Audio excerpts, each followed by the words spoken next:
Hello, everybody. Welcome to today's episode of Pro Democracy Podcast with Mila Garayeb and I.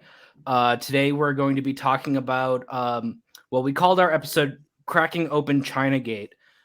So Mila asked me, what is Chinagate?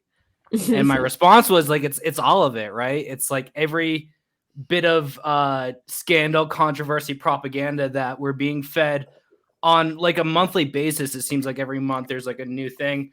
And today we're actually fortunate to have Carl Zha with us to talk about recent developments in Taiwan with the U.S. It being revealed that the U.S. for the last year has been secretly training the Taiwanese military. And we have Josh Cho. He's an excellent journalist who has been pretty thoroughly covering the lab leak theory from a perspective which has, through his reporting, he's shown that most of the talking points that promote this idea that the coronavirus leaked through the Wuhan Institute of Virology are actually just false and being misrepresented by the media. This is something that I actually covered, and I believe I was censored for trying to cover. So a quick aside before we get to our guests. Actually, on the day that Josh put out his first article about the lab leak was the same day that I put out my article, but my article wasn't really an investigative report like Josh's was. He was much more thorough than me. And the reason for that was because my article was initially intended to be an opinion article with Business Insider. So I got a contract with Business Insider to write one op-ed per month for them. So I pitched my first op-ed. It was about the lab leak. They accepted it, and I wrote it, and then it made it through the first round of edits before it made it to a second editor. And at that point, the second editor, while he was editing it in the Google Doc, I could see this. I was informed that I would not be able to publish that with them, and they gave me a really obtuse response. I've written about this on my Substack, so I don't want to go too long. You guys can see the rationale they gave me, but then a week later, they completely canceled my contract, so I never actually published anything with them. So it's a very contentious topic. I would say that it goes against the grain of like what is acceptable to report in mainstream outlets. I think a big part of that is not just that it, covering this is in an effort to tone down hostility with China, but really the CIA's role through their stenographers in the press, through their obedient lackeys in the media, in the Washington Post and other outlets, was able to like mainstream this idea, because it was once like, at first, the first year of the coronavirus, it was very, the consensus was that the lab leak theory was bunk. You couldn't talk about it on Facebook. Facebook did, in fact, censor it. And then there was like overnight kind of a change in tune. So I kind of showed how the CIA played a hand in all of that. But what Josh has done has been like far more thorough in debunking this theory. So I'm really excited to have both Carl and Josh on with us today. It looks like, Josh, your connection is kind of poor. Are you able to communicate? No, I don't think so. Can you hear me us, now? Josh? Yeah. So thanks for joining us, guys. Oh my God, I'm so sorry. My internet's a little spotty. I can hear you, but I'm not sure if you can hear me. We can hear you. You're pretty blurry. And your frames aren't really moving. Well, is there something that you can do to figure out your Wi-Fi situation, and we can talk to Carl a little bit first? Do you have an Ethernet cable, maybe? Okay, yeah, I'll try and figure out what's going on. I'll be right back. Okay, so we'll talk No, to I'm a Carl little bit too far from my router for Ethernet cable to work. Okay. So hopefully Josh will be joining us again in a minute. Thank you for bearing with us. Carl is the host of the Silk and Steel podcast. He's very vocal on Twitter in debunking anti-China propaganda. He's one of my favorite people to follow. He's just hilarious. And what I love about Carl's tweets is just how he like gathers the most absurd shit that China hawks are saying and just puts it out there, just for people to be like, realize how crazy they are, how hungry for hostility they are. So I can't think of a more perfect time to have you on the podcast than, this week when hostilities are so high. I think one mistake that I've been seeing a lot repeated in the media on Twitter is that the U.S. and China are closer to war. And I think that's a mistake because I don't see an actual hot war happening, regardless of how heightened the tensions are right now. The U.S. would lose like so quickly, right? We're dealing with a population that's like many times bigger than our own. And I think a military that has a little bit more discipline, you know, um, just if you know any people in the U.S. military or read the news, you can get a pretty good idea of how frequently there are problems with troop discipline, and I think that would play a big role. But did you see that news? The U.S. nuclear submarine just ran into something unknown right. in South China Sea. This just happened a couple of days ago. Yeah, China doesn't really do that, and you know what? If they did, I don't think the media would find out. They have like a better control on that kind of stuff. But so yeah, that's exactly my point, Carl. So I mean, what's your take on all this? I think it's fair to say that there's already war. It's just a hybrid war. It's information, economic, cultural, other things. But what's your take on all that, Carl? Unfortunately, right now in U.S., the competition with China is bipartisan. On one side we have the ultra hawks. They want a confrontation with China over Taiwan, and on the other side, the doves, quote unquote doves, they say, well, let's cool it off a little bit. Let's try with economic sanctions. This is the two side of the debate in U.S. right now. There's nobody saying, hold up, wait a minute. Why do we have to have this tension with China? Why is this necessary? Nobody bothered to explain. And regarding the current crisis over Taiwan, I think we have to keep in mind, even United States government bureaucracy is not one monolith. And there are different interest groups, particularly the national security establishment has been edging for a confrontation with China for a long, long time. I mean, ever since the collapse of Soviet Union in 1990, U.S. military and the Pentagon and all the intelligence military complex, they wanted to portray China as some kind of Soviet Union 2.0, just to justify the defense budget. They didn't want cut back after the end of Cold War. And so I remember I came to United States in 1990, and right away I was already reading about articles in mainstream media about so-called China threat. But back in 1990, China was still a developing country. It's still trying to pull itself through poverty. So it's not very convincing. The argument that China was Soviet Union 2.0 was not convincing. And for a long time, there was two camps in U.S. There's the pro-engagement camp and the containment camp. Pentagon has always been on the containment camp, but they were balanced by the pro-engagement camp in the business community because they just want to go to China and make tons of money. They want to leverage the Chinese cheap labor, the newly open Chinese market. So for a long time, there was a balance.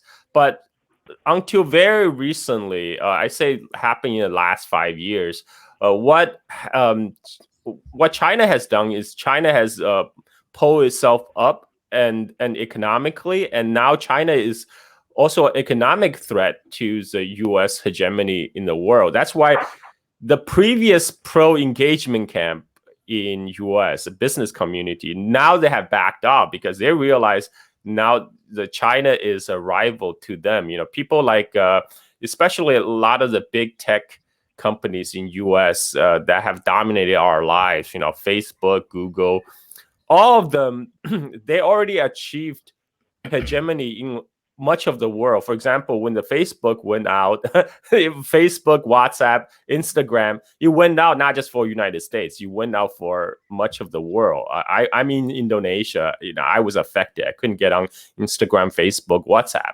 But China is still holding out because China, they had the great firewalls, they had their own apps, they built TikTok.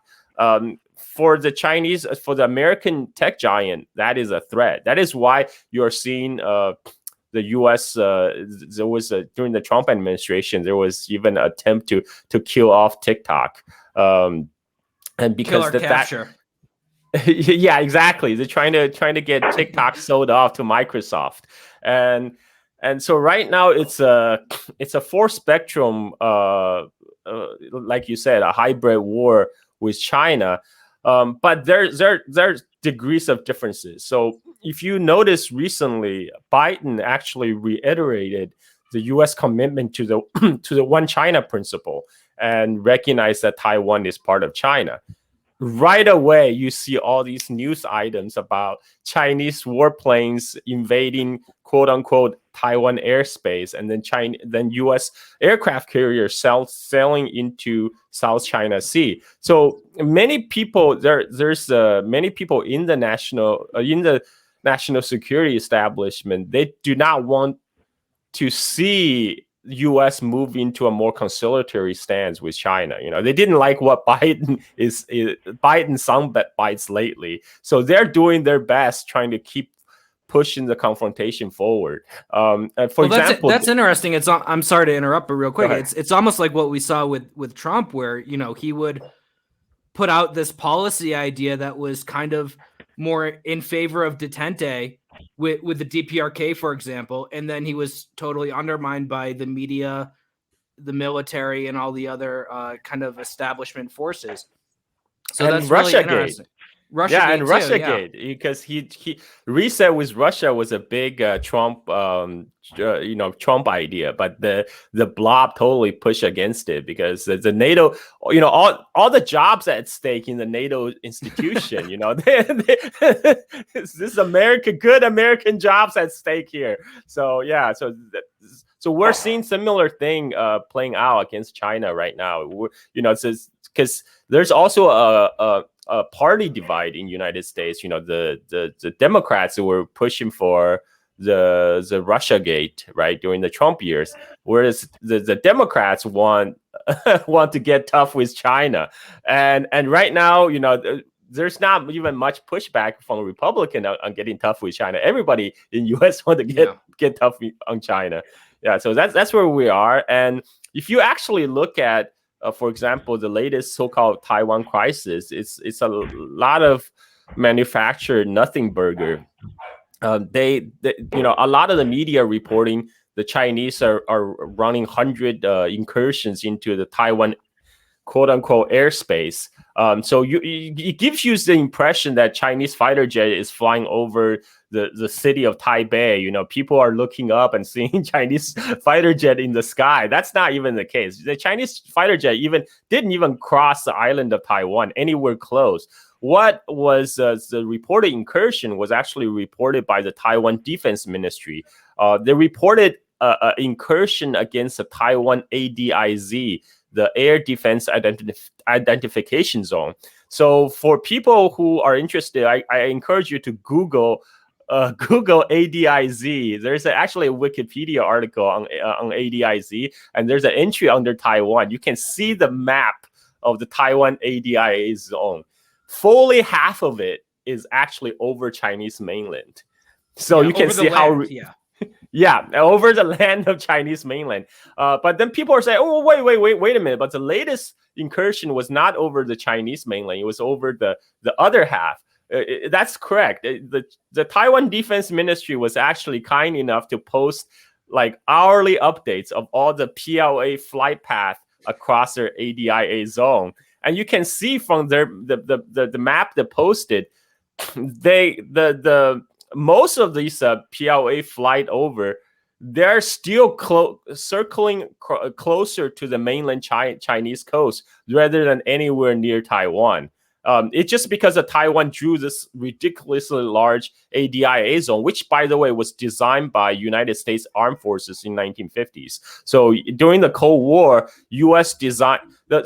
There's no international law. There's no international law basis for ADIA zone. It's something that any country just declare unilaterally. And United States is the first country that declared ADIA zone around United States. And then it instituted ADIA zone in Japan and South Korea during the Cold War, during Korean War. And it also put this ridiculously large ADIA zone over Taiwan. So China is saying we don't recognize that. But there is a more increased frequency of Chinese flight path skirting the edges of these ADIA zones. So the way that the Chinese Air Force did it, they didn't want to be overly provocative, like flying directly over the island of Taiwan. What they're doing instead, they're cutting corners and around the edges of this Taiwan ADIA zone and just saying, hey, we don't recognize your ADIA zones. This is international airspace. But what Chinese action is response of is actually a response of to the U.S. action, which is rarely talked about in the media. Currently, U.S. is holding military exercise with Japan and UK. They send 4 aircraft carrier strike groups into South China Sea. This happened just before the reported Chinese incursion into Taiwan airspace. This is what Chinese are responding to. They understand that Taiwan is just a client state of the United States. They don't need to do this demonstration to Taiwan. They're doing this to United States. They know you're coming to the South China Sea. Look, we don't care about this ADIA zone created by the United States Air Force, and we also let you know that we have the coverage over South China Sea that you are now entering into. So this is that's every time in the U.S. MSM, what they do is do the news by omission. They tell partial truth. They tell you about the Chinese flight over. They don't emphasize on the fact that there's a 4 aircraft carrier strike group sailing into South China Sea to perform military drills. Thousands of miles from the mainland United States coast. Yeah. So my question to you is: has China laid any high-speed rail in Taiwan's airspace? We all would like to see that. Well, okay. So go ahead, Mila, please. I found, like you had mentioned, there was like a bipartisan consensus on China and the US. And what I find very disturbing in Canada is the media is really, and I said this in our Cuba episode too, but the media is really like trying to punish politicians who do not want war with China. We had an MP here who tried to say, maybe we should be diplomatic with them. And, with the whole Two Michaels story. And what happened is that the media then kind of started like, accusing her of sympathizing with dictators. There was like whole articles dedicated to that. There's media that's, basically begging our prime minister to be tougher on China. And so I'd also be curious for you and Josh as well to sort of speak to the role that the media has been playing in this, as well as the political parties. This is a definitely an orchestrated campaign. What you're witnessing in Canada has already played out in Australia. You know, Australian the politicians in Australia who wanted friendly relationship with China has already been effectively silenced over the last few years. There's a whole campaign in Australia stirred up by ASPI, the ostensibly Australian think tank that's had most of its budget supplied by United States State Department and Lockheed Martin. They accuse any Australian politicians who want conciliatory role toward China as Beijing stooge, CCP stooge in Australia, and they pushed a bunch of legislation against so-called CCP influencing Australian politics. So they actually conducted a witch hunt in Australia. Now all the voice that's asking Australia to have a reasonable relationship with China has been effectively silenced. And I don't know how they orchestrated, but if I treat it as a black box and watch it as an observer from outside, it does appear like a media orchestrated media campaign. I think that ties to what Josh is going to talk about is on the COVID lab leak theory that originally was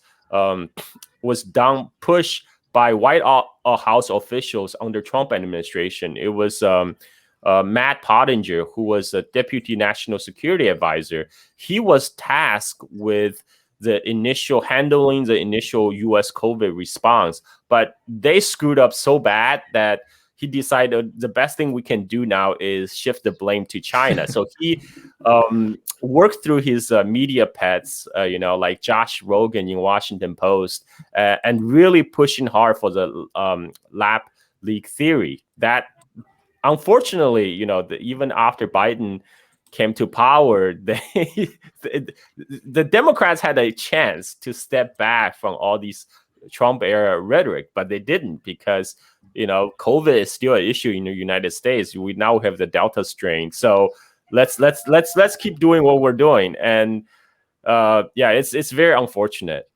Yeah, and just to tack on to that, I mean, I think the big thing that they've continued vis-a-vis China from the Trump administration is the policy regarding Xinjiang with the Uyghurs. For example, Biden appointed a longtime Obama official. She was in various posts throughout the Obama administration, Samantha Power. Yes. To the director of USAID, the United States Agency for International Destruction, as I call it. That's a good one. But at the summit, and you may have read my piece, Carl, at the International Religious Freedom Summit in Washington, D.C. that I went to, where both Mike Pompeo, a lot of other Trump officials, Samantha Power, Nancy Pelosi, Anthony Blinken, they were all there. One thing that Samantha Power said during her speech was that she had in her first week as director of USAID met with Tersane Ziwaduin. I think it's the pronunciation.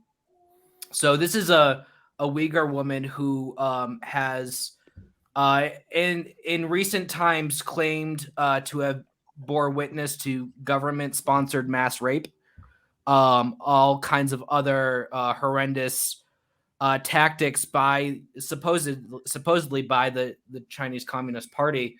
But if you look back, and this is something I didn't realize when I wrote my article, but if you look back and the initial mentions of her in the media in BuzzFeed, she's saying things like, "Oh, it wasn't all that bad."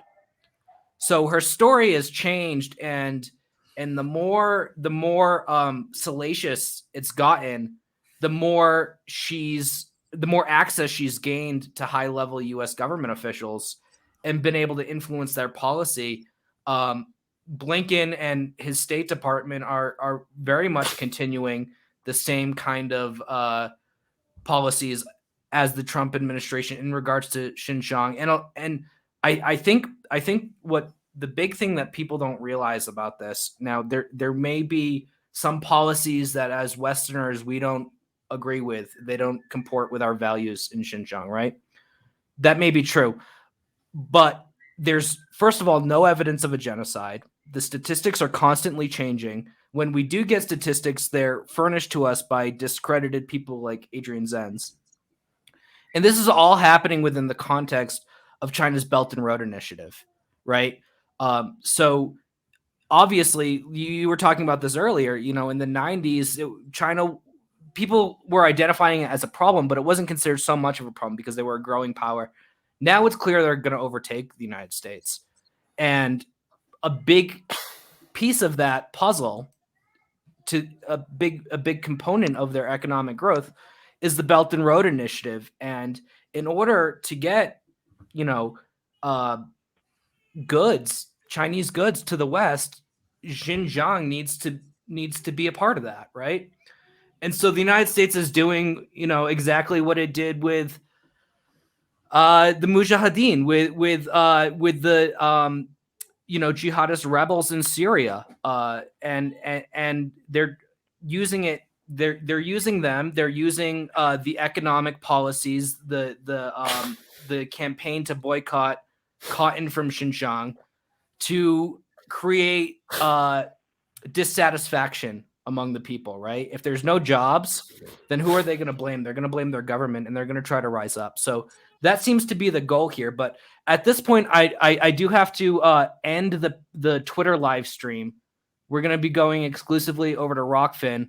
I hope everybody joins us because Josh has not gotten a chance to talk yet, and he's got some really insightful stuff to share with all of us. So please join us on Rockfin and hear about Josh's fantastic exposés of the propaganda around the lab leak theory and why it's totally trashed and you shouldn't believe it.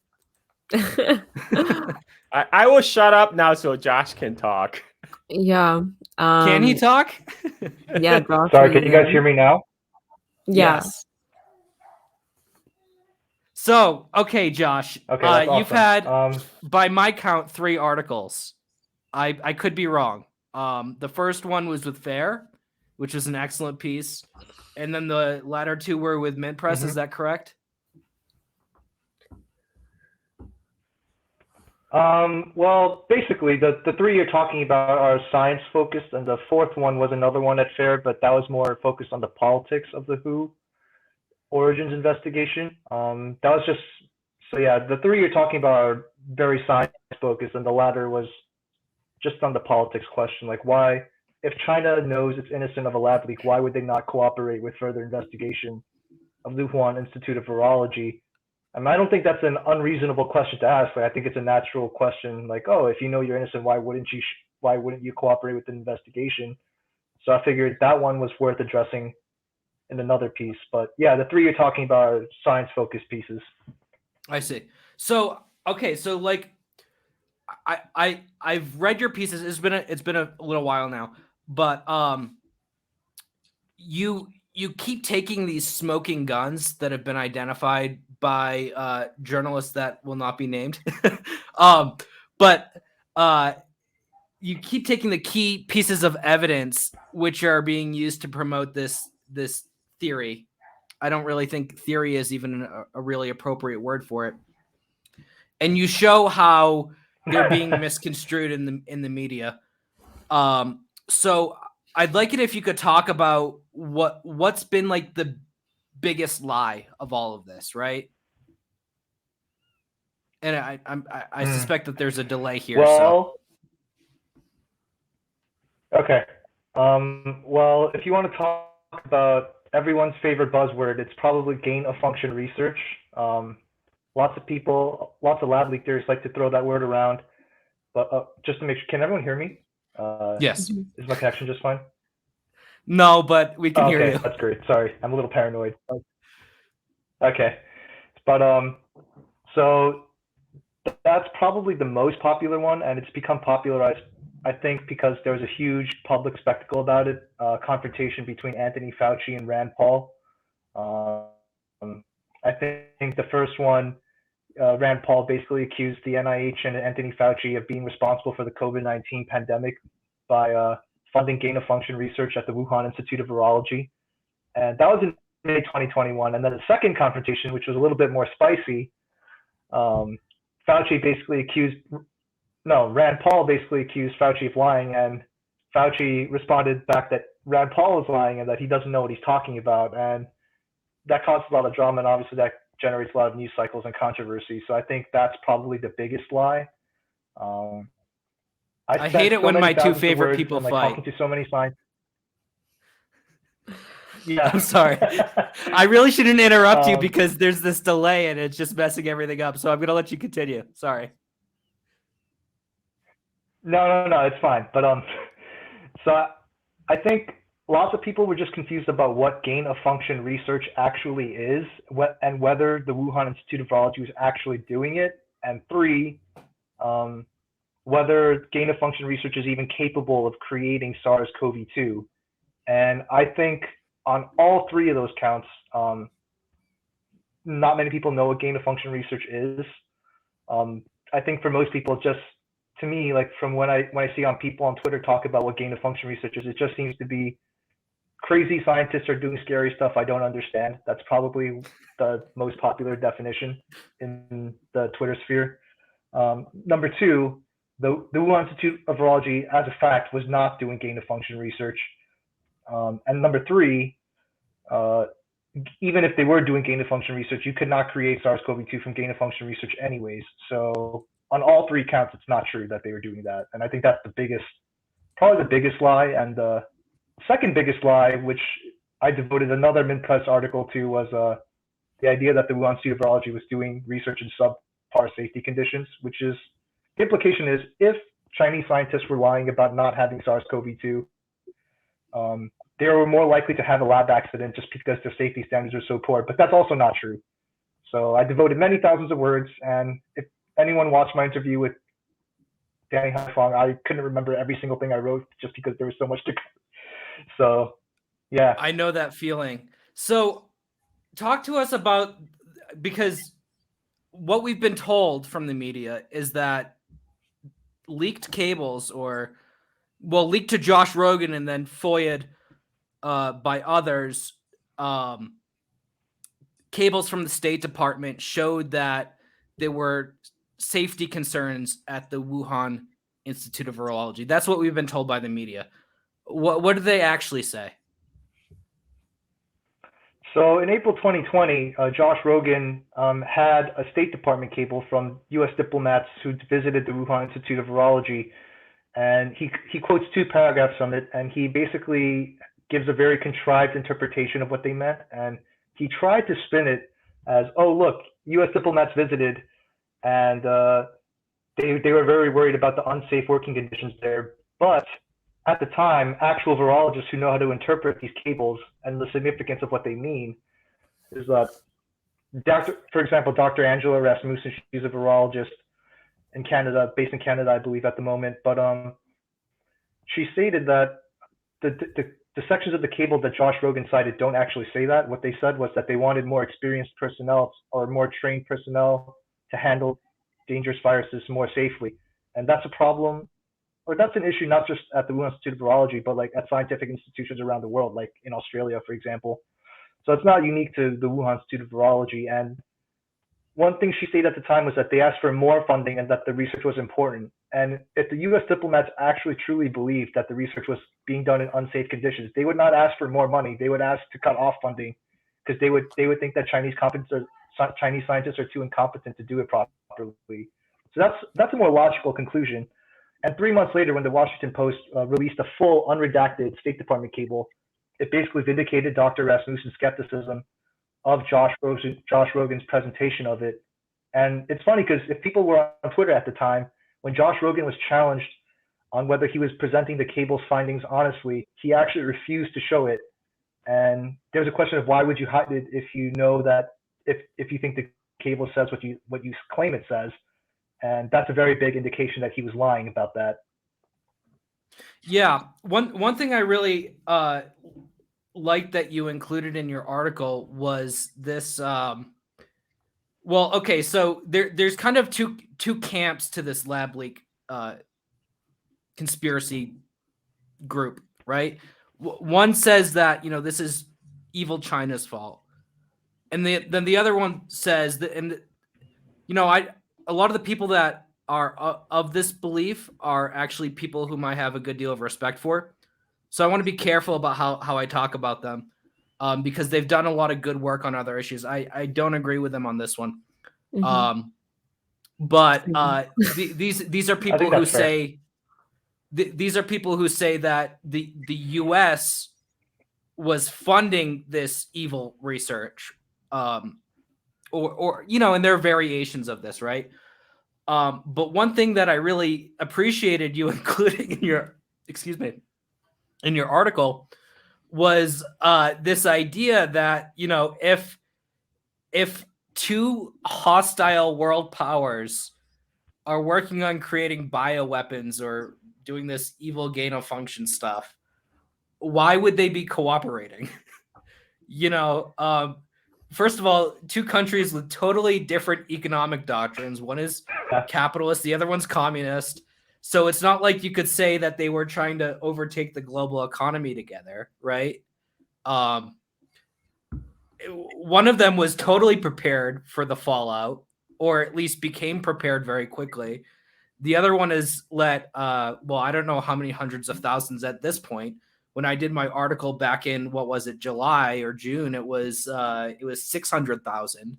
I'm sure we're much higher at this point.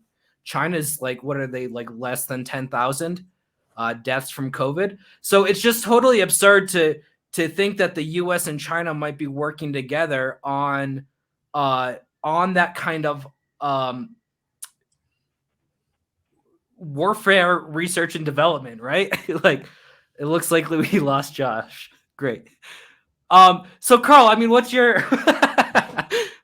what do you think of all this? Yeah, I like to point out, people are saying, oh, China had this lab researching coronavirus before the COVID happened. Coronavirus actually referred to a whole group of viruses, of which COVID is just the latest, mutation. Yeah. And China had a very serious outbreak of SARS back in 2003. For people who with longer memories may remember that. And SARS is a form of coronavirus. And in fact, it's because of the SARS outbreak, China started to funding the research into corona viruses, this group of viruses. But SARS virus is still very different from COVID. This is something. I mean, I'm not a microbiologist, but from what I have read, SARS, or in fact, initially when the cases were reporting in Wuhan, China thought they had a new SARS outbreak, and they treated it as such. And what helped China is a lot of the preparations they have done over the years to prepare for the second SARS outbreak just happened to help with they switch gear and then use it, and China has a different governance model, right? I mean, China is very effective at mobilizing resources to deal with this epidemic, a national crisis. And I remember in February and January and February, at least in social media on Twitter, a lot of people were in US are kind of watching what's going on in China with kind of amusement. Look at all these Chinese, they're dropping like flies, or they're like, oh, look at they're spraying they're spraying antiseptics on their roads. How silly. Nobody imagined this could happen to them when it was no secret that China in January 25th locked down the whole city of Wuhan, a city of tens of millions of people.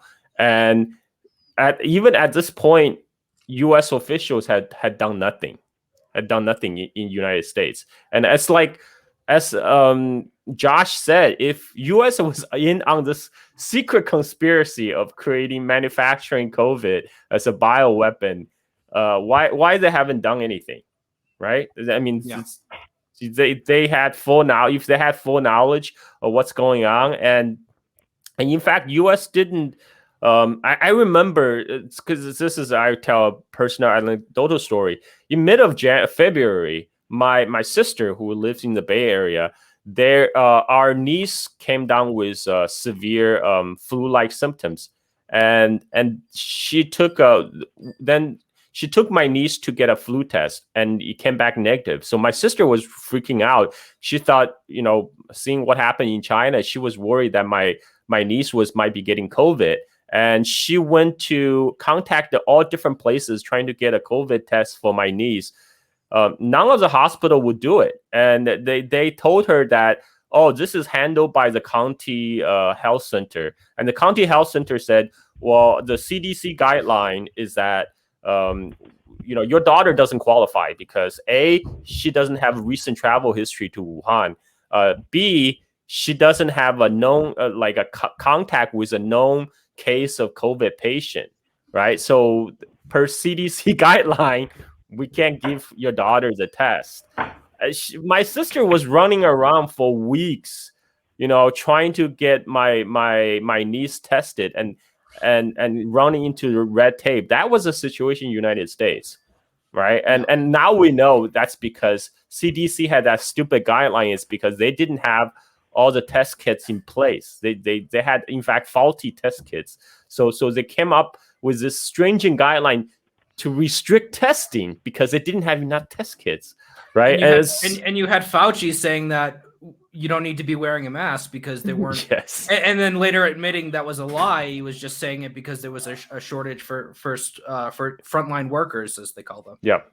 So there was a lot of incompetence at the time. But what really, to me, the most basic thing about all of this that nobody talks about is that every virus in that's been influential in human history, let's say, from Ebola to the bubonic plague, the previous SARS, AIDS, they all come from animals. They're transferred from animals to humans.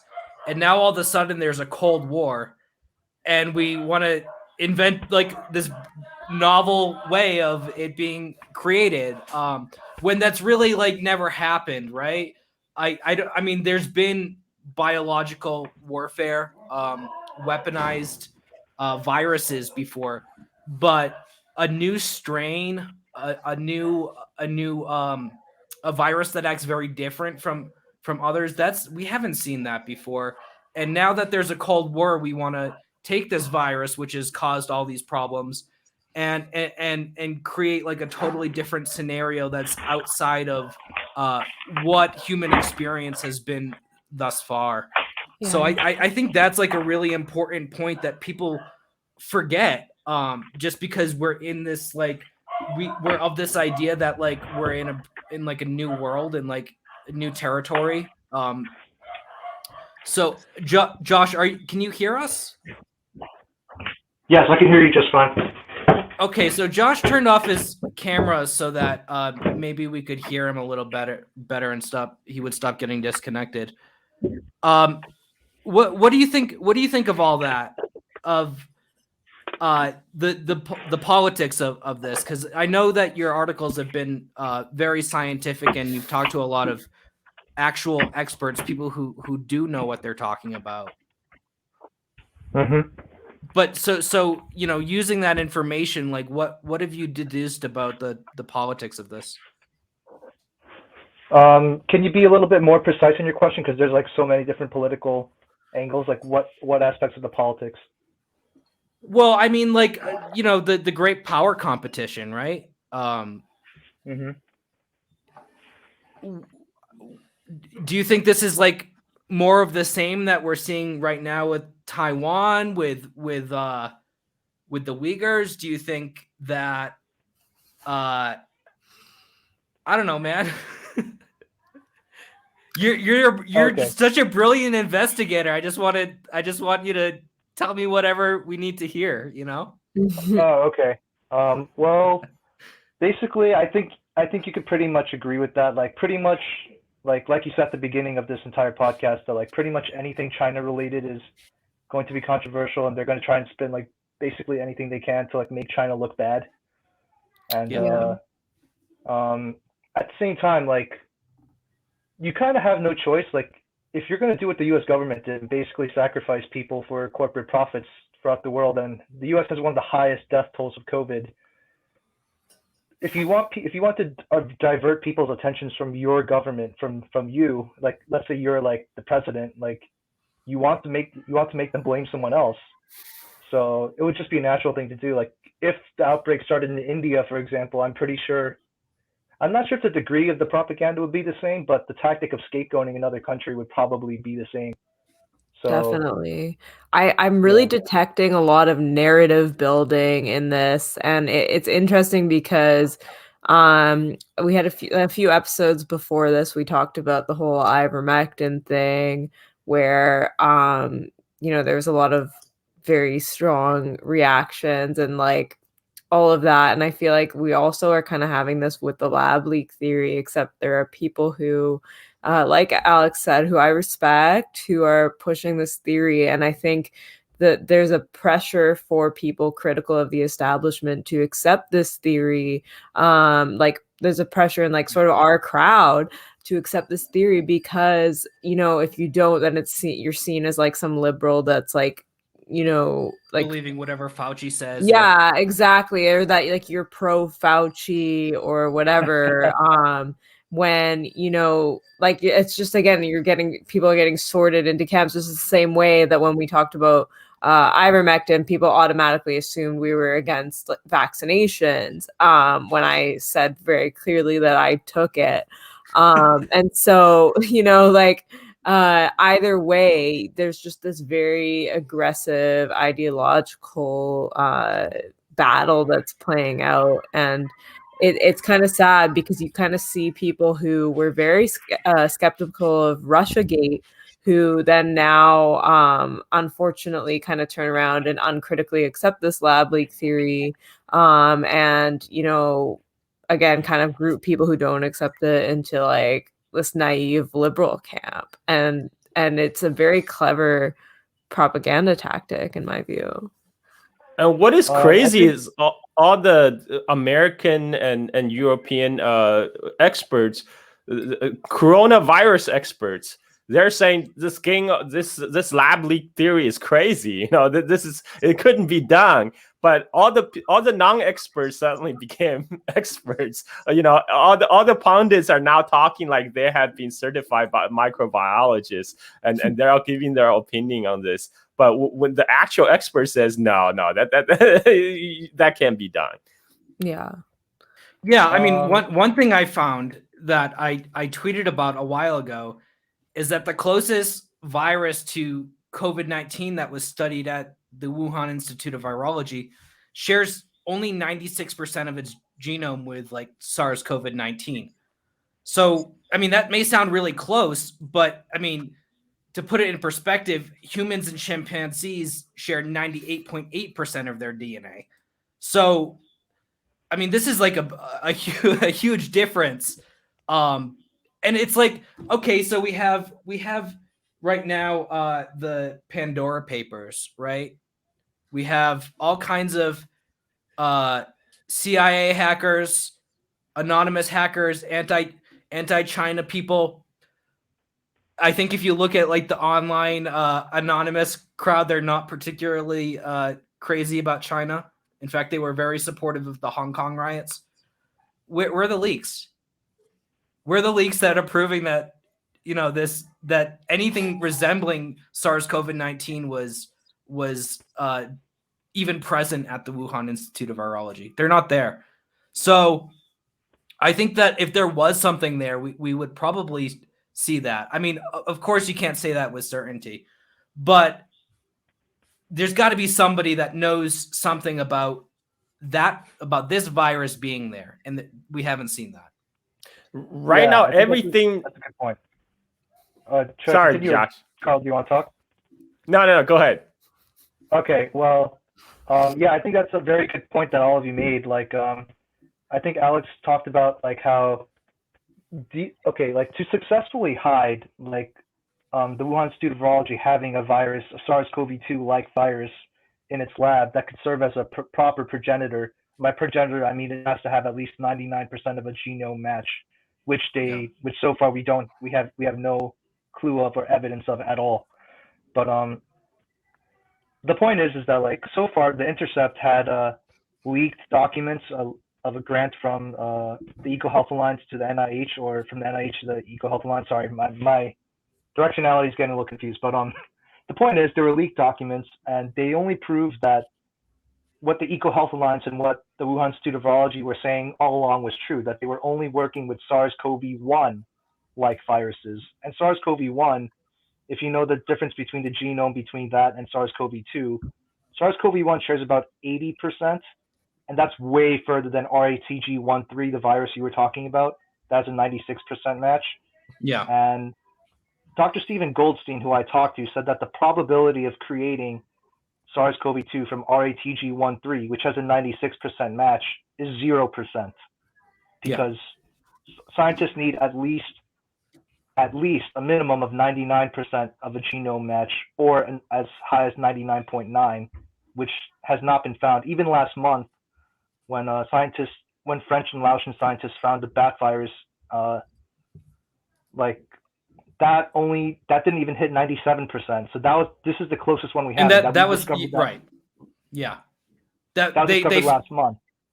Right.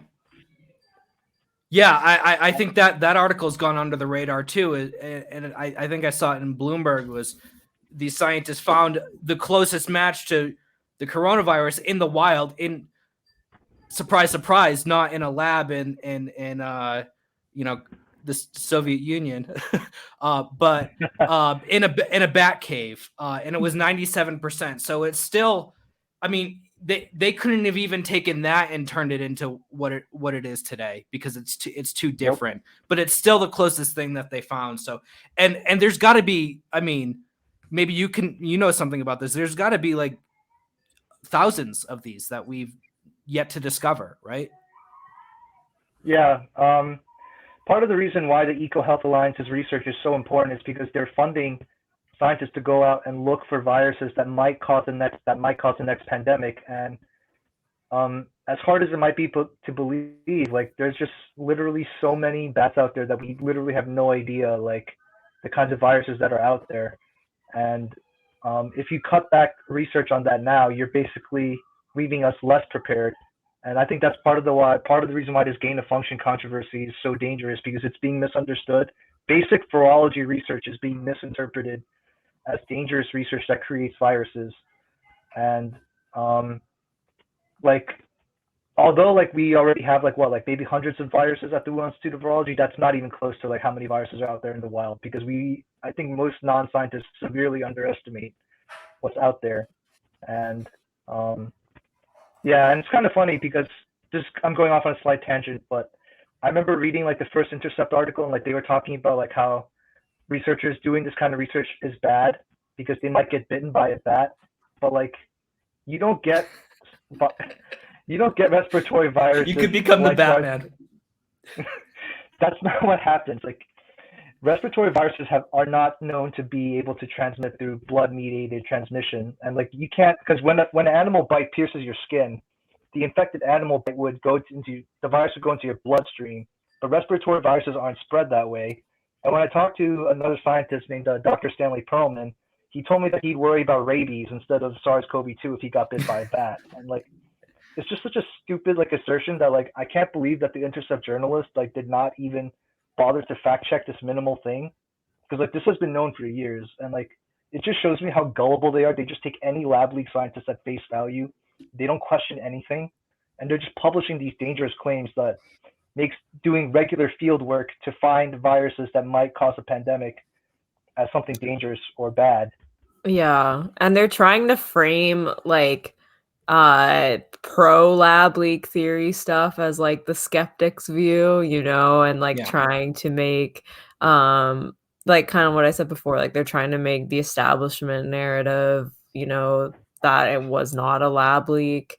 And it again just ends up it's just to again manufacture consent for hostility toward China at the end of the day. And it's just really incredible how many people have been hooped into this. And I saw one of the comments on our stream about Sagar and Jetty, and I laughed because I was just thinking to myself, I listened to like 20 minutes of him and Crystal Ball on Joe Rogan, and Why would you do that? I was curious. Okay, I was like, I was out of podcasts to listen to, and and so I took a listen, and it was really funny because they're talking about how, oh, we're no longer beholden to establishment interests anymore, or like, now that we have our own show, we're so independent. And like then just turning around and like, going on this full out like anti-China blast, like as though it came straight out of the mainstream media to begin with.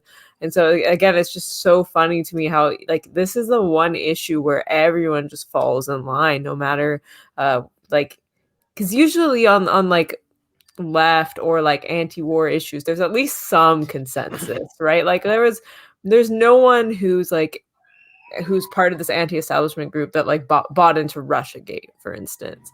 But on this issue, for some reason, it's unbelievable, and I have to wonder why. Like, is it just because we're so propagandized? Is that it, or like, is there something more? Is it because like Trump called this the whole like China virus, and so now it's seen as anti-establishment to be anti-China because they see Trump as anti-establishment?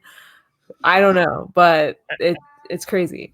Even among the left, I noticed, maybe just more cultural familiarity. People rejecting the U.S.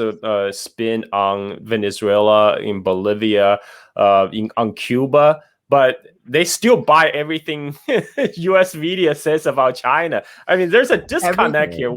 Why would you think U.S. is telling lies on Cuba, but is telling the truth 100% on China? How does that compute? Well, China's where it actually matters, right? Like you can bloviate all you want about the Great Revolution of Cuba or Bolivia or Venezuela, and it doesn't really fucking matter.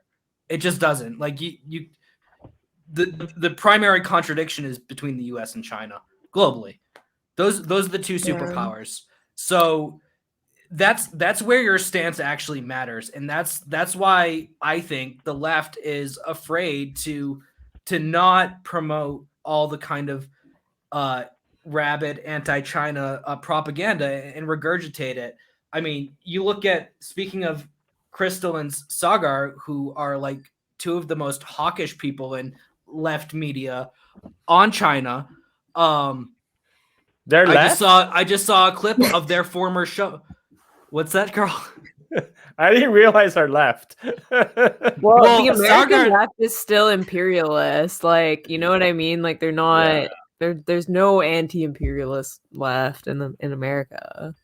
I saw a clip of now Ryan Grimm, the DC bureau chief at The Intercept, is the new host of Rising, and I guess he has like a contributor. Her name's Kim Iverson.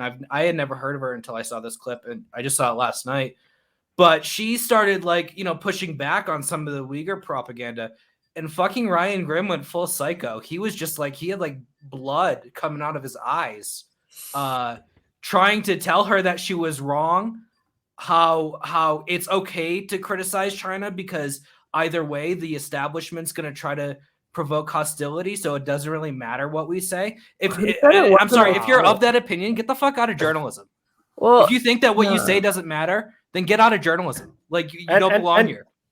And Kim Iverson, at least she previously, I know on her channel, she actually interviewed Daniel Dumbrell, who actually just recently visited Xinjiang, right? She actually talked to people who've been there. I don't know about Ryan Grimm. No, he sits in fucking Washington D.C. and chums it up with like people that work at responsible statecraft, like the Quincy Institute, and like all the other cool progressive Matt Duss. I'm sure he hangs out with him. The Bernie Sanders foreign policy people who are, might as well be Hillary Clinton's foreign policy people. I debated with Noah Smith, who is a opinion columnist in Bloomberg. We had a debate about China, and that halfway through the debate, he admitted he never been to mainland China. I'm like, you are writing all these opinion posts about China in your large platform, then it just become more apparent to me. Not only you had never been to China, but you know very little about China. So why are you doing this? You are doing this because now China is a hot topic, right? But you are talking as if you're an expert. I mean, like that's the whole of the U.S. media establishment right now. Yeah, well, to become an expert on China, there's really one thing that you have to do, and you just have to update your Twitter bio. And read the New York Times, maybe.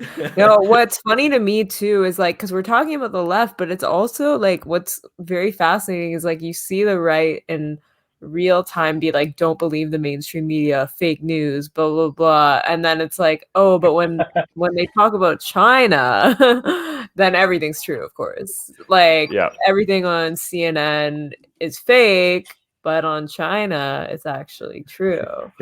That to me is kind of amusing. And I am not like an expert on China, and I don't purport to be. I literally just ask for basic skepticism on anything. The Uyghur issue is something I was a little bit more vocal on just because I follow Middle East politics, and I was commenting about the presence in the Middle East. And I was very shocked to see, again, like even if you push back a little bit on the mainstream media narrative, the kind of accusations leveled against you are so intense and so aggressive that it's just like everyone's just become a foot soldier for the New York Times, CNN narrative, even when they pretend like they are opposed to establishment media. Yeah, I mean, then you have... Sorry, go ahead, Josh. Sorry, I think it's easy to interrupt me just because my camera's not on, so you can't see my mouth move or anything. I'm so sorry. But I think Mila like raises a lot of great points. Like I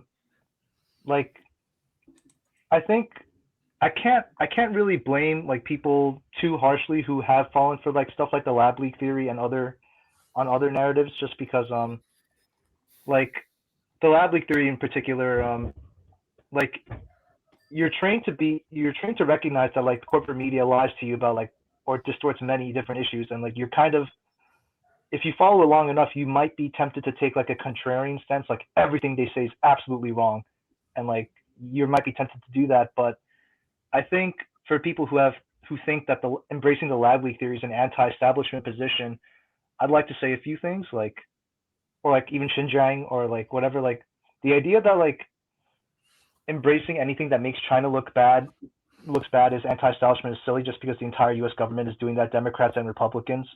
So the idea that you're challenging the establishment by supporting what the CNN and New York Times reports about China, like you're kind of doing the opposite. You're actually being pro-establishment when you do that. And in particular to the lab leak theory, like it's true that most scientists do not believe it, but I think we should also remember that the U.S. government did not listen to most scientists on how to handle COVID. So just because most scientists say it doesn't mean that the U.S. government actually listens to them, and that doesn't mean that they hold a lot of political power. Like if you're a virologist in America, like an average virologist, I can imagine you like them like wanting to like rip their hair out because the U.S. government is just doing the opposite of what they're recommending. And so the idea that you're challenging the establishment by challenging what most virologists say is just silly, because the U.S. government does not listen to virologists and scientists. And right now, even the lab leak theory is being pushed by the U.S. government. They're trying to present it as equally likely possibilities when that is just completely silly. Like there is no evidence they had SARS-CoV-2 in the lab, and like the idea that scientists could get SARS-CoV-2 from the wild when they wear personal protective equipment like PPE, compared to like the average Chinese citizen in rural areas, like they're much more likely to come into contact with the virus like that, like hundreds to thousands of times more likely to do that. And that's just like simple math. Like that's you don't need to believe Fauci. You don't need to do that. That's just simple logic. And I think those are a few good points to make about this whole thing. But I think Carl knows more about Xinjiang than I do, so I'll defer to him on that. Oh, regarding the Xinjiang, we have these U.S. experts, from like the spooky school, Georgetown University, coming out saying, "Oh, the Xinjiang is a phantom menace, right? Like China totally made up about all these terrorist attacks and stuff like that." Then I don't know if you guys just saw the news. ISIS Khorasan just did a bombing in Kunduz in Afghanistan. Over 100 people were killed, and ISIS, in their ISIS statement, they said that their bomber is a Uyghur, and they even stated. Oh, did they?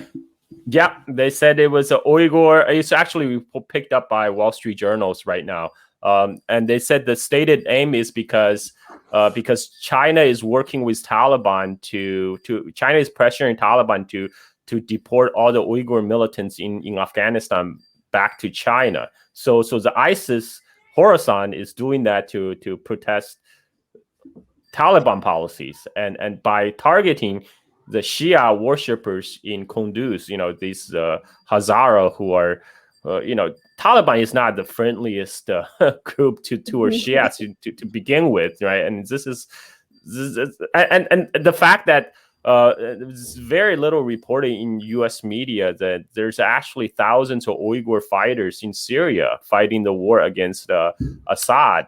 I mean, how do they even run? Like, there's only one couple AP articles reported on this, and they still present it as, oh, these oppressed Uyghurs, they, in order to fight their freedom, they have to travel to Syria to gain battle experience. That's what kills me the most, really. Like that's how I became into this issue, is because they're not fighting against us. Like they're not fighting against Assad. These Islamic militants in Syria are fighting against vulnerable minority communities fundamentally. And there are videos of these fighters that are published even in mainstream outlets like Al Jazeera, where they're threatening terrorist attacks. So it's not even really disputable. And my whole problem is, like, I don't think this is Syria's. This should be Syria's problem, right? Like, Syria should not prosecute these people because they have enough problems on their hands. Like, why should they have to deal with these terrorists? So if China's going to take them off Syria's hands, by all means, please do, like that was kind of my view on it. And again, I don't know the details of what's happening there. I'm not very particularly carceral, and so I have never endorsed anything wholesale, but I have been vocal in saying, if you go to Syria, the home of the oldest Christian communities in the Middle East, and you join an Islamist militant group, like, I'm sorry, I'm not a prison abolitionist for you. Like, you need to be dealt with. And that's all I've really said on the issue. And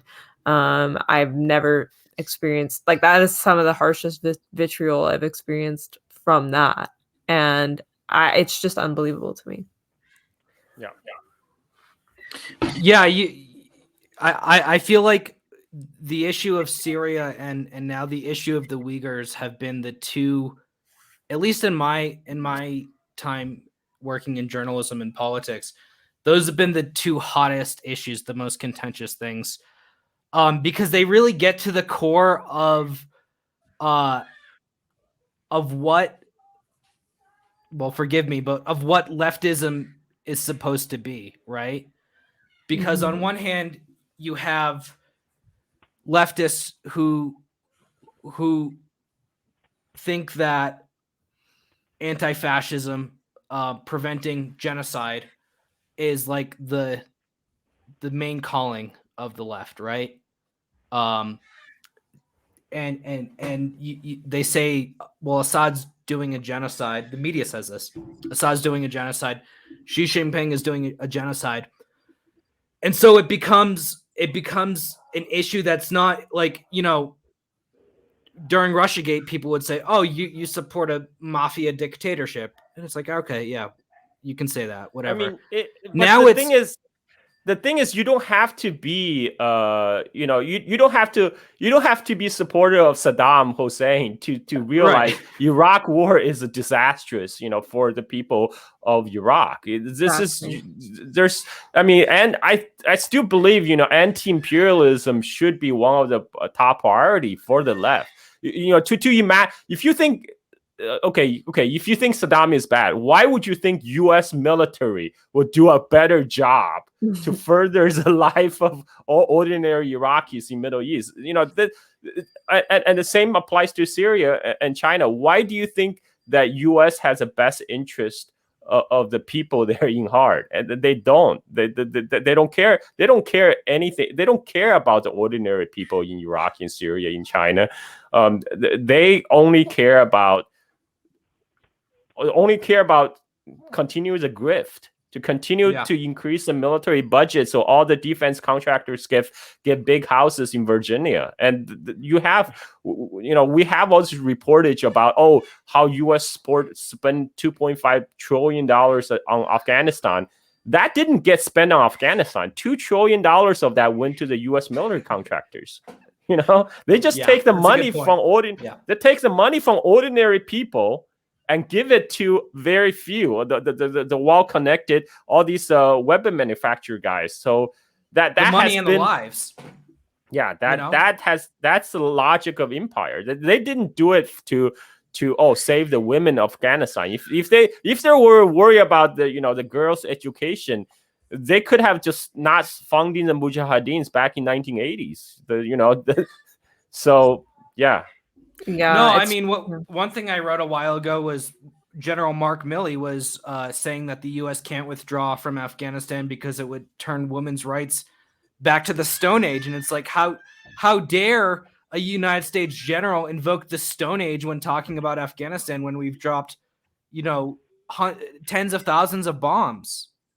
We've turned it into the Stone Age. Forget about this metaphor of women's rights. It's literally the fucking Stone Age. Well, it's funny to me because you wrote that and you attended that conference about China and you were saying how it's like under the guise of religious freedom. And it's funny to me to see people harping about religious freedom while, not caring or supporting people who are, again, terrorizing religious minorities in Syria. These people, for some reason, they used to be concerned with Middle East Christian persecution. They would put a little noon in their profile picture or whatever. And now you totally see how cynical this was, because now they're making this full turn. Oh, okay, well, now it's not expedient to support Christians in the Middle East anymore. We have to go back to our old ways of supporting the Islamic extremists.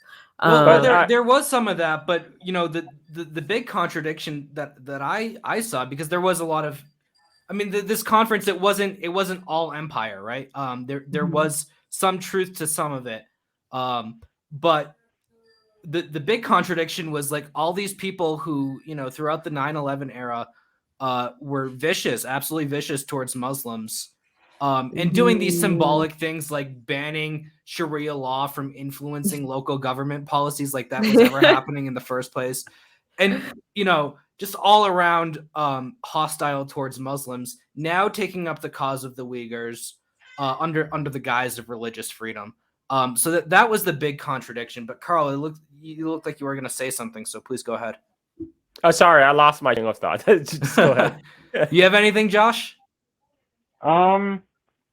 Not right now. I'm also brain farting. I'm so sorry. I wanted to respond to what Nilla said earlier about pretending to care about Middle East Christians, but I want to say let's be honest. Most Americans don't even realize they're Christians in the Middle East. I know. I went to school in Vancouver for high school, and I have a memory of because my family is from the Middle East, but half of them are Christian, and I had brought up like a difference in our church because I long story short, Melkites get confirmed at baptism. So I brought that up. And I was like, yeah, whatever. And some people in my class were so shocked, and they were like, I did not know there were Christians in the Middle East. Like, and I thought was Jesus thinking, was like, from Kentucky. and I'm like, you guys have had like 15 years of Catholic education, and you don't know where your religion started. Like, I'm People floored. think Jesus is a Swede, Jesus is Swedish. I don't even think Americans yeah. can tell the difference between Shia and Sunni Muslims. Yeah, well, that I feel like it's funny too, because now one of the big like hawk things to do is to be like anti-Shia. Like, I don't know if you've noticed this, but there's like people Yeah. who call themselves like Shia watchers instead of like, being anti-Muslim. It's just like anti-Shia. And I think this started with the Syria thing, but now it's also to be like anti-Iran and whatever. So you have like all these pundits that are Islamophiles for like Sunnis, but not for Shia.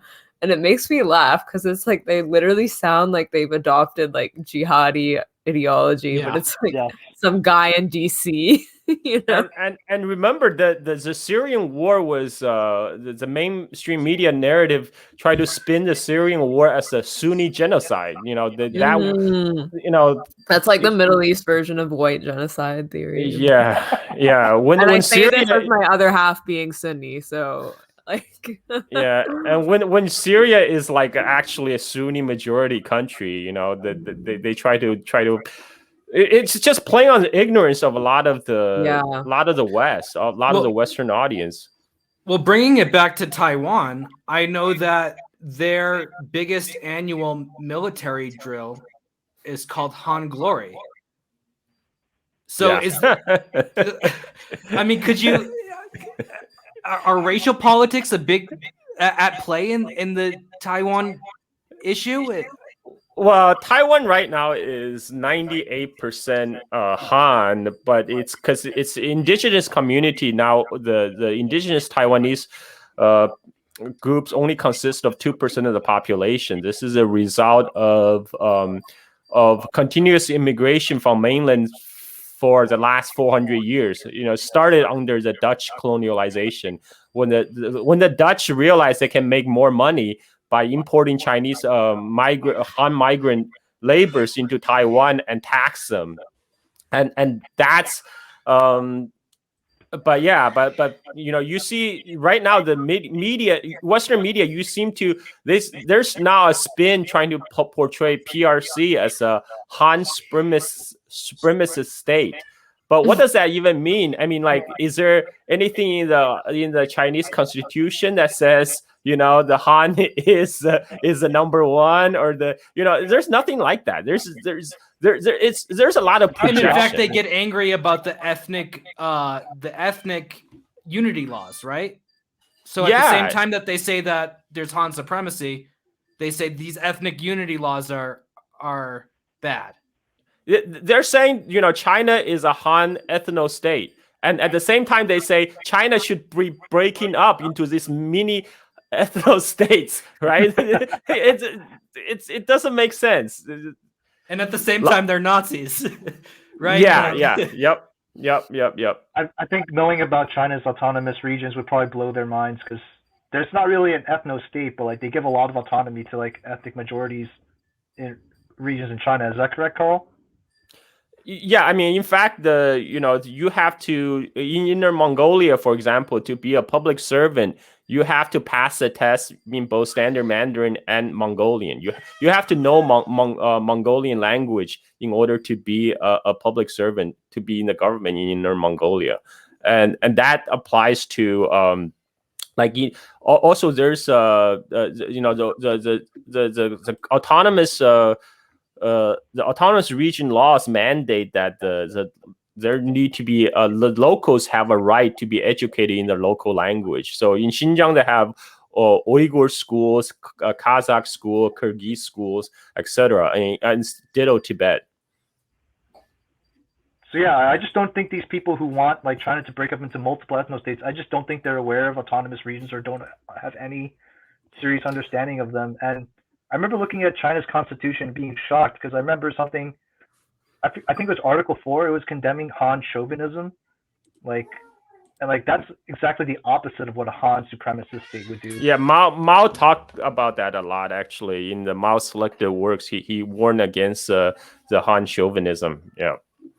Interesting. Yeah. I mean, another point though is like, would these countries want to be broken up into ethno-states themselves? Like, would the US Yes. consent to this? Like, I don't think so. And so, like, it just seems again to defy common sense. Like, you could even think that there is some like ethnic, like, even if you assume there is ethnic supremacy, is the solution really to divide? Like, it just seems like there's no Segregation. practical consideration. Well, sorry. Yeah, no, I mean, I think that this is like absolutely absurd because I see this all the time that the left, on one hand, wants for autonomy in Tibet, autonomy in Xinjiang, autonomy.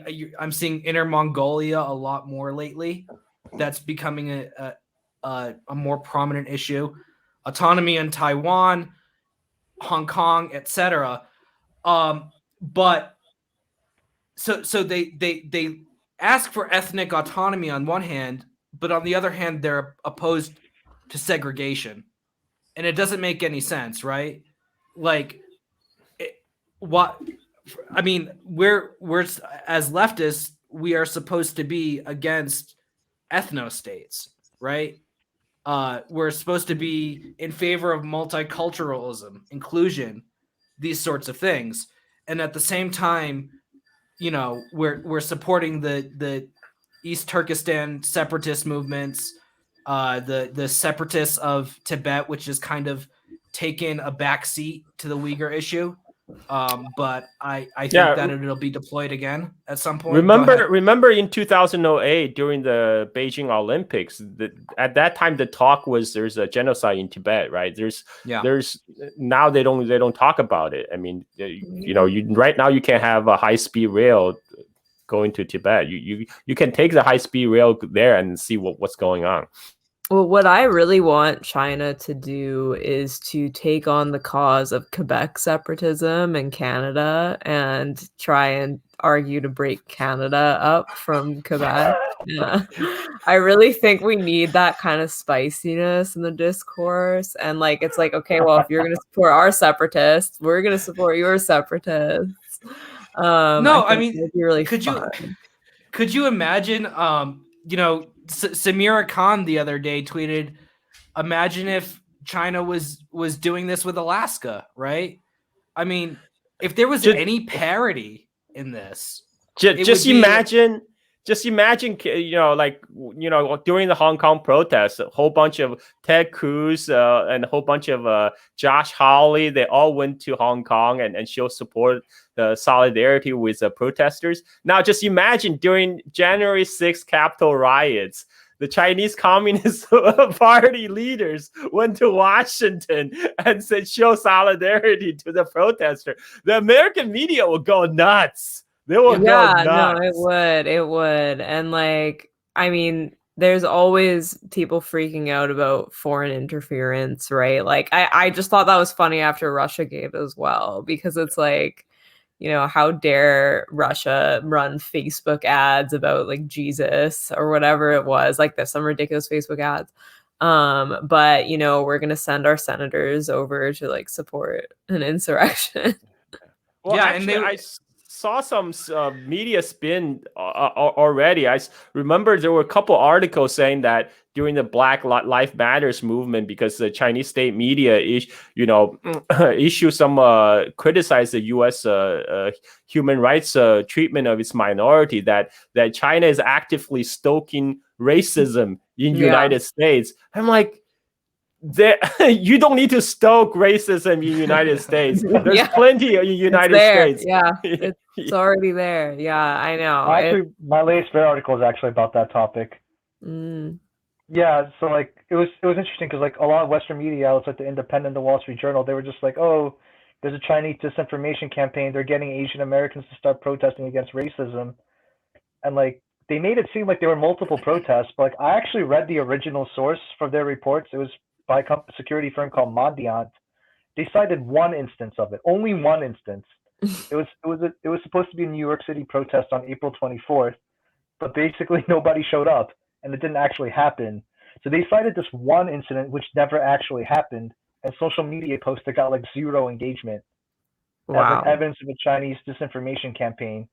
And they couldn't even find any evidence that the Chinese government was behind it because there is no evidence of that. So they're just saying that China's doing this, but there's no evidence for it, and they're making Asian Americans like if in the they could potentially make Asian Americans look like dupes if they start protesting racism, like oh they're all just victims of a Chinese disinformation campaign, and that could also be a pretext for American social media companies to start censoring accounts who are talking about anti-Asian racism among all this China hawkery. Yeah, among that's other a Oh, things. we're gonna. I think that in the next 5 years, we're gonna see the death of organizing on social media. I mean, I remember when I first got into journalism, in 2014, I kept tabs on all the protests in New York City and then later in DC through Facebook because they made Facebook events, and that was like the primary way that you would get people to show up for Black Lives Matter, for various things, for when actual Nazis came to Charlottesville or DC.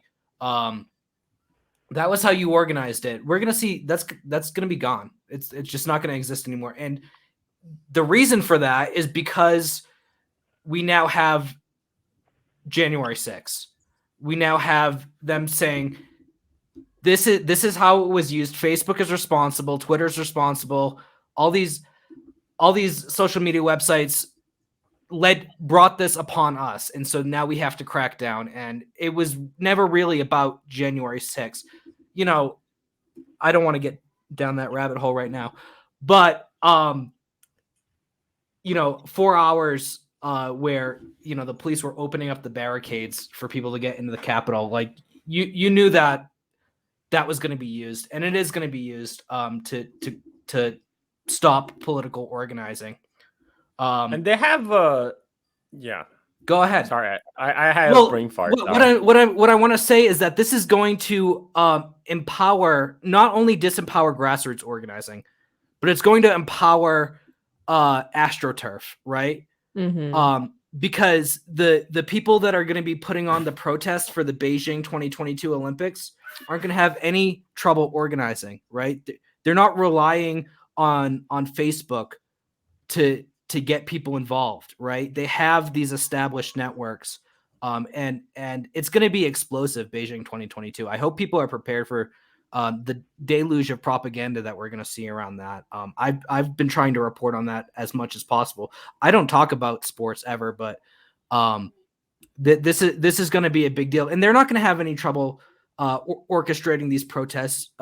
People in Hong Kong, they're going to be rioting as normal, but the grassroots, the rapid responses to things like police brutality in the U.S., this is where we're going to see that impact of that crackdown on organizing on social media. So I think that really needs to be pointed out. Say what you want about the January 6th people.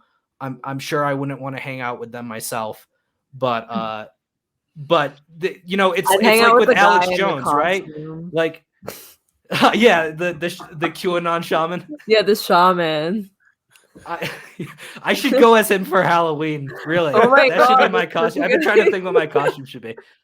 But it was the same thing with Alex Jones and his censoring on social media. You take the worst guy and use him as an example for the rest of the townspeople to know that this is not going to be okay going forward. Oh, what are your definitely. thoughts, Josh? I think everyone knows that like I'm actually against free speech, but I think one thing I could say is that I'm in agreement with everyone here that like it would be a bad idea to let social media companies like Twitter and Facebook to do that, to start censoring people, because their motive is not for the public good. Their motive is in alignment with the U.S. government and for profit motives. So like even though I do have this position, I do not support giving our tech overlords the power to do that kind of stuff. I think that's extremely dangerous, and I would not support that either. Yeah. I mean, Facebook is partnering with our Atlantic Council to censor our speech, to vet our speech. So, yeah. Yeah, sounds great. No, I mean with this Olympic thing, it was really entertaining to me to see this play out, but very disturbing, of course. But we had Elizabeth May, I think, our Green Party leader, or maybe it wasn't Elizabeth, it was one of the Green Party people, and they were saying, "Oh, well, we shouldn't have the Olympics in China because of human rights abuses and like whatever." And I'm like, we literally have just uncovered the bodies of like dead Indigenous children in Yeah. Canada from the residential school system. The count is over 1,000, and you're talking about like it is just the most convenient deflection. And we hosted the Olympics here, and so she suggested relocating the Olympics to Canada, and I was just like, I couldn't believe the lack of self-awareness. So I think one other point I want to say is that like I'm not endorsing this, but like I think this is evidence that the U.S. government doesn't believe its own claims about Xinjiang, because if you believe that China is doing a genocide in Xinjiang, the rational and moral thing to do is to boycott Beijing 22 Olympics, but America is still participating in it. So you don't think a genocide is worth boycotting Olympics over? Again, I'm not endorsing this, but I'm just saying, I'm just giving this as an example of like, does the U.S. government believe its own claims? Because if you're claiming this, how can you in good conscience participate in Beijing 2022? Well, there's There going to was be a- protests, and there's maybe not boycott by the U.S. government. There's a lot of money involved in all this, and I think both sides acknowledge that. I heard that plenty from the people pushing boycotts at that summit I went to, and from what I've read online. But there will be protests, and they will be endorsed by the United States, probably supported by the United States covertly, and there might even be protests by U.S. government officials. We're gonna see a kind of posturing that we haven't yet. I think the Beijing Olympics are going to be a flashpoint. Carl. Yeah, I think we might see a kind of flashback to 2008 during the torch relays. You know, there was I remember there was a famous incident when a disabled a Chinese athlete holding the torch was attacked by one of the pro-Tibetan independence activists in Paris. We will probably again see something like that again, unfortunately. Yeah. Maybe since U.S. fitness is declining, because of your terrible whatever, they might boycott it and say it's about human rights, but it's actually because like they can't even like cut sugar out of their diets, and so maybe they'll it's because boycotting Frosted Flakes is yeah. But it's Winter Olympics. They're looking forward to humiliate PRC at the medal count. There's actually an article about that, about how China might be getting show up on Winter Olympics. I'm trying to find it now, but yeah.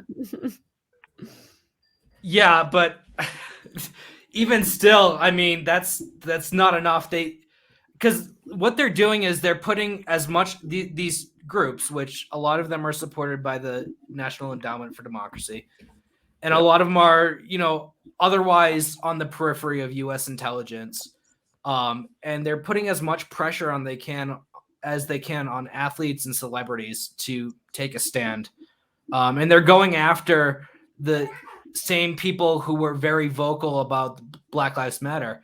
And I worry that this might be successful because, let's face it, celebrities don't have very high media literacy. I remember Colin Kaepernick meeting with Bana Alabed, right? Oh my! Oh wow! Nobody talks about that, but that I happened. didn't even right? know that happened. Oh yeah, there's pictures out there. You can look it up. Hilarious. And so I think that they're probably going to be pretty successful in this pressure campaign on athletes. Does Bana speak English now? A little bit. I know her favorite food is fish. Did you ever see that interview? Yeah, I saw that clip. Yeah. This is gonna be like we're gonna end up like going to war with China over like a Jamila Jamil tweet or something. No. Just being like, we have to say. I don't know who that is. Really, she's like place. the prime lib. Like, it's hard to explain. Like, you have to look into it yourself. I am like the most stupid person on pop culture. I really don't. So she's really like not in the know about things, but she's like really tries to like signal like all the liberal pieties, and like Yeah. there's some speech by Louis Farrakhan and she didn't know who he was. And so she like shared it, and she was like, who is this wonderful man like talking about racism and whatever, and then everyone's like, That's funny. but yeah. No, Yeah, it's well, just- they'll get her on board. yeah, no, that's what I mean. Like She'll have a sit down with Tersine Ziwaduin or whatever. Wait, I found the article. It's from The Economist, the May 15th edition. China is in danger of being humiliated at the Winter Olympic because of the ice hockey. Yeah, okay. And the Jamaican bobsled team.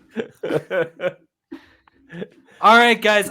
We're past an hour and a half now, so if you have any closing thoughts, feel free to butt in. No, otherwise, thank you so much for joining us, everyone. Josh, again, we have Josh Cho.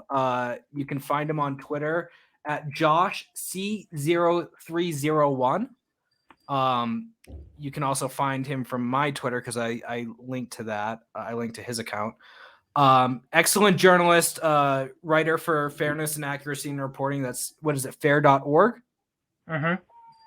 And recently has been contributing to Mint Press News. And Carl Za, host of Silk and Steel podcast, excellent China commentator, serial murderer in debates. So we appreciate both of you guys coming on. It's been a fascinating discussion, and we will see you guys next week. Mhm. Okay. Thank you for inviting me.